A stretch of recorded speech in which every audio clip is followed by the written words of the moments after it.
Living life with an open heart has proven incredibly difficult for me. For years and years, I had no emotion because I was so shut down. And then I got to a place where it would open and then come crashing back down as these deep fears were activated. And the Gene Keys, specifically the Gene Keys Venus sequence, is a tool to live with a permanently open heart. A way to recognize that every time that you close down, it is by your choice and your doing. And yes, absolutely, somebody said something that they shouldn't have said or did something that was painful to you. And still, living with an open heart is a choice. So the Venus sequence comes after the activation sequence. And if you haven't watched that video, please check it out. I go through the activation sequence, why it's so powerful, why it's so important. And the activation sequence is just that. It's the start. Doing this Venus work without already getting to somewhat alignment with your life's purpose is just so hard. It's putting the horse before the cart. So the Venus sequence is a series of spheres and pathways that utilize different keys that come from what's called a hologenetic profile. And this is something that you can get for free. Each of these spheres represents a different purpose. And then each of the pathways connecting the spheres also represent an idea. So starting down here with your purpose, this is actually the last sphere of the activation sequence. And it's important to know that these spheres are hologenetic. And what that means is that you could take this and this and this and this and this and this and stack them together like a series of Russian dolls. In fact, that's more realistic than having this model where they're all spread out. It's just a lot harder to talk about. So our opening of our heart comes from being in line with our life's purpose. Now here, this is your purpose in your relationships. So who are you here to be so that your dharma and your karma opens to you in a way that is productive, allows you to serve the other people that are in your life, and makes you feel whole and complete because you're living how you are meant to be living. And your purpose in love is just that. It's spreading your heart opening. It's getting to a place where you can recognize that your heart is yours to control, and what other people say can't affect it. Now, connecting the purpose and the sphere of attraction is the pathway of Dharma. So Dharma is a word that just means your life's path, essentially. Dharma is your lessons that you're meant to learn this go around. It's what the universe is here for you to learn or here to teach you. And through this pathway of Dharma, we come up to the sphere of attraction. And the sphere of attraction, also known as your attractor field, is how we pull in all the events, people, places in our lives that allow us time and again an opportunity to open our heart. So we have our Dharma, which is sort of, think about it as the big picture goal. And then we have our karma, that is going to continue to serve up little, and it could be an adventure, it could be an argument, it could be a situation. Karma comes in so many different forms, but each of them are little opportunities to walk your Dharma instead of fighting against it or wishing things would be another way. And so this sphere of attraction is intimately tied to sex. It's intimately tied to the masculine and the feminine, because that duality is what causes the attraction to happen in the first place. And so this attractor field, when this is in line and turned on, you're going to be pulling in those people, those relationships, those things that serve your spiritual growth. And that's really important. they're not necessarily the things you want, but they are the things that you need. Coming out of this sphere of attraction, this pathway of karma connects to the sphere of your IQ. And this is where the Venus sequence really and truly begins in earnest. Richard Rudd, the founder of the Gene Keys, says that this is the coal face of all of this work. This is where the rubber meets the road. And your IQ is developed from when you're 14 to 21 years old. And it is your mental model of the world. So let's take a step back and talk about the different processes of incarnation. So there are 7-year cycles that most psychologists, most people who study children agree upon. There are these phases, and the first one is from 0 to 7 years old. The second one is from 7 or 8 to 14, and the third from 14 or 15 to 21. Now, your IQ, EQ, and SQ each tie to one of those periods of time. So your IQ is 14 to 21, EQ is 7 to 14, SQ is 0 to 7. And what we're trying to do here is unpick the wounding patterns, the way that you adapted because life is hard and you are coming into a world where you were one, you were inside of your mother and all of your needs were met and you were comforted and loved, and you passed through this portal and out you come as a separate being. And just that separateness is enough to cause you to look for ways to cope. And then you add in all the things that happen to you in your life, all the big T and little t trauma that you've had. And all of those things lead us to developing ways of thinking, ways of being, ideologies that make the world a little more palatable for us. However, they close us down. They close us off to the world. And that has been incredibly protective for you in the past. However, if we want to live with an open heart, we have to get past those defense mechanisms. So the sphere of your IQ represents the mental pattern that you flip into when things get hard. So for me, this sphere of IQ, my shadow here is seriousness, my gift is delight, and my city is ecstasy. So let's talk about those three. And I mentioned these in the activation sequence, so I'm not going to go super in depth here, but essentially your shadow. Your shadow is the not alchemized energy that comes through for you. So this is the behavior that leads to things in your life going awry. It is without some reflection and looking deeply into patterns, it's your default mode because it's protection. However, every shadow contains a gift. So out of the shadow of seriousness, this constriction, this feeling that the world is against me and I need to be in charge of everything and make sure that I protect myself at all costs, out of that comes delight. I can learn to let go of that seriousness and simply enjoy all the things that are around me. And then from that gift, we go to the city, which is the divine expression, the penultimate expression of that exact same energy. So the energy here is just a frequency difference. At the shadow, it's a lower frequency. At the city, it's a higher frequency, and the gift is somewhere in the middle. And that's so, so, so important. Every energy that passes through you, every action that you take, that same energy can be transformed, transmuted, and used.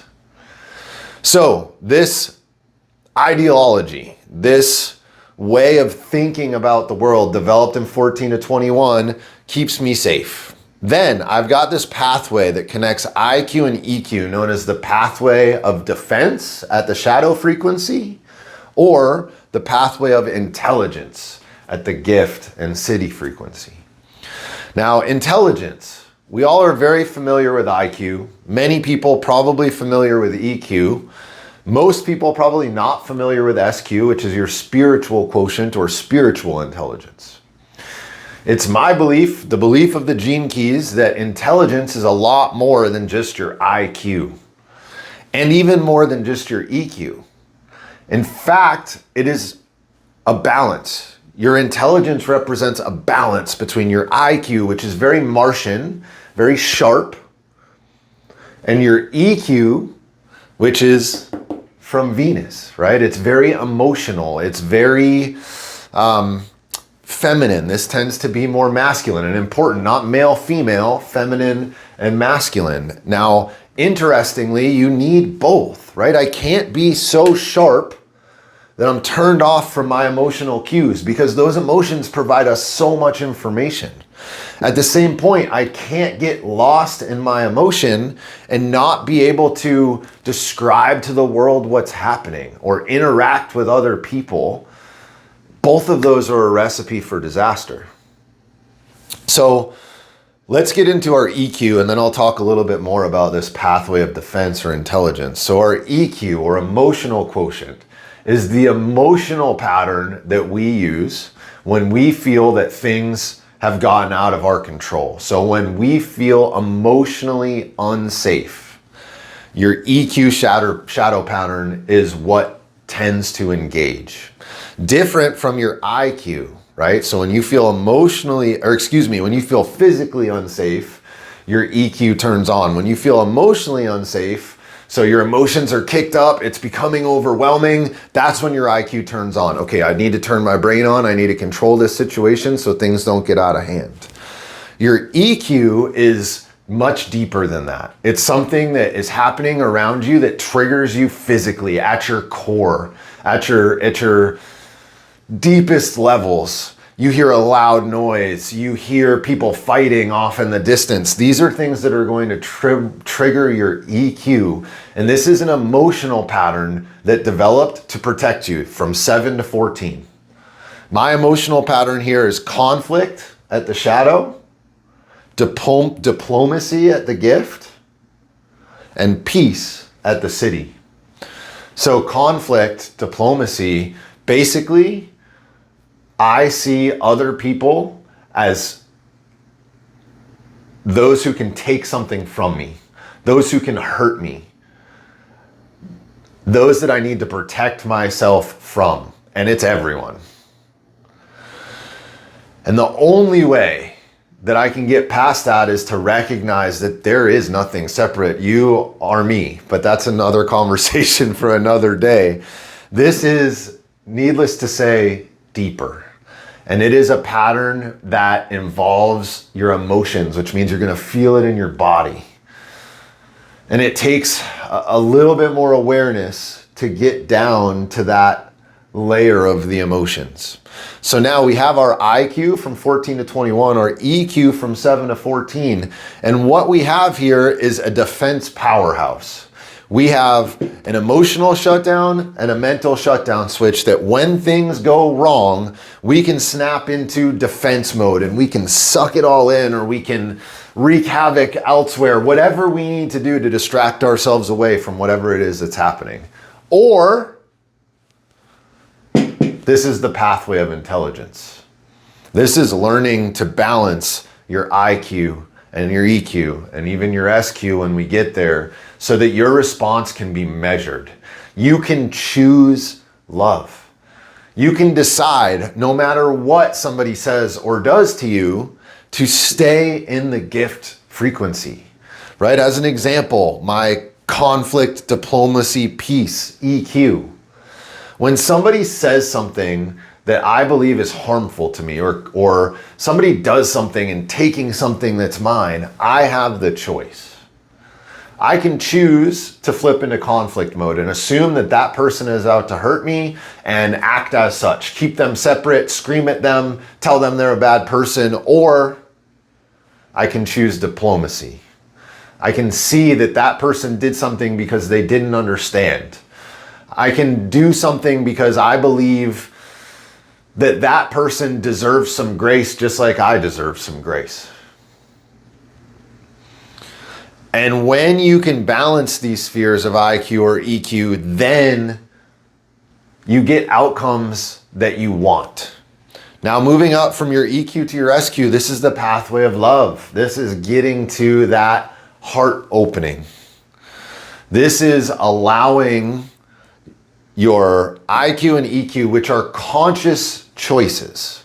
These are things that you can decide in the moment, this is how I'm going to respond, or this is how I'm going to respond. When we come to this pathway of love, so our SQ and our core, these are subconscious. So I cannot choose to open my heart. That's why it's so hard to keep it open. And that's why it flips from open to close, open to close. Your heart is open or closed as a reflection of what's happening down here. And if you remember the activation sequence, we had the pathway of challenge. And that correlates to this pathway of defense or intelligence. If you remember in the activation sequence, you got your life's work sphere and your evolution sphere. So what you're outwardly here to do and the challenge that continues to present itself to you so that you can evolve, your evolution. The pathway that connects those two is the pathway of challenge. And that is your challenge. That is your work. It's why this is the coal face of the Venus sequence. Your challenge is to stay in that gift frequency as much as possible. And we're all human and we are going to drop into that shadow for 99% of us. However, I can overcome this challenge through choice and through repetition and through awareness and through contemplation. Then we get into our pathway here. The pathway of love is analogous to the pathway of breakthrough in that activation sequence. So that's what connects that sphere of evolution to the sphere of your radiance, which is what starts to shine through in your activation sequence. It's what's below. It's your energy that people can feel around you. And the pathway of love is analogous to the pathway of breakthrough. So once you have understood and begun to master this challenge, you get this amazing breakthrough, which is the opening of your heart. Now, my sphere of SQ is hunger at the shadow level, adventure at the gift level, and boundlessness at the city level. So when I am living with an open heart, I am able to chase the adventure of life, to enjoy everything that comes to me, to see this event as the thing that is going to further my life and take me on the next step, regardless of how I judge it, whether it's good or bad in my brain. I can see and trust and know that God has put this thing here for my growth. That is living with an open heart. Doesn't mean liking or loving everything that happens to you. Now, the other option there is hunger. My shadow frequency, hunger, which is this deep, deep, deep energy that has driven us for millennia. It is this need for more, this need to eat more, to sleep more, to have more sex, to watch more TV, to eat, to do, to need, to gather more resources, to get more money, to have more power, this hunger that drives us.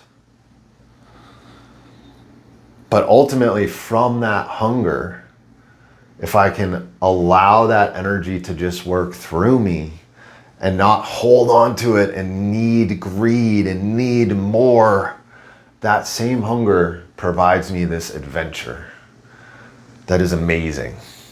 And that's what happens when I can get that heart to be open and stay open. And then finally, we have our pathway of realization. And this is analogous to the pathway of core stability, which connects our radiance to our sphere of purpose here in the activation sequence. So we've had our challenge, we've had our breakthrough, and now we can work on stability. We can work on having that heart stay open more. We can work on working our way all the way back to our core. So our SQ, that's formed from 0 to 7 years old. So probably half of this, more than half of this, you're going to have no logical memory of, but it is absolutely stored in your being. It's stored in your body. And this is a pattern that when you felt physically unsafe, this is what happens. This is a deep, deep, deep process to feel and to get to and to understand. Then we go back even farther. Along this pathway of realization, we get to our core. This is our deepest wound. This is the sacred wound. This is a wound that you come into this world with already. It is nobody's fault. It's not your fault. It's not your parents' fault. It's not society's fault. It is simply a part of being human. Because you're being born into separateness. And that is not our true nature. So the core comes about from 0 to 9 months in the womb. So before we're even born, and in fact, even cooler, because this is hologenetic and all these spheres are stacked on one another, this sphere of IQ is the 3rd trimester that this is laid down. EQ, 2nd trimester, SQ, 1st trimester. Now these relate to patterns of 14 to 21, 7 to 14, 0 to 7, but the makeup that is in your DNA, hence the gene keys, is laid down while you are still being built. And so this core wound is something that you are carrying for the whole. It is something that is for our ancestors and for your ancestors. It is the deep, deep knowing that we need to remember and come back together. Now, through each of these spheres, if you go to genekeys.com and get your free hologenetic profile, you're going to see numbers somewhere between 1 and 64 in each of these spheres, and that ties to the different spheres that I've been going over for me. So 35th, hunger, adventure, boundlessness. 6th, conflict, diplomacy, peace. 29th, half-heartedness, commitment, devotion.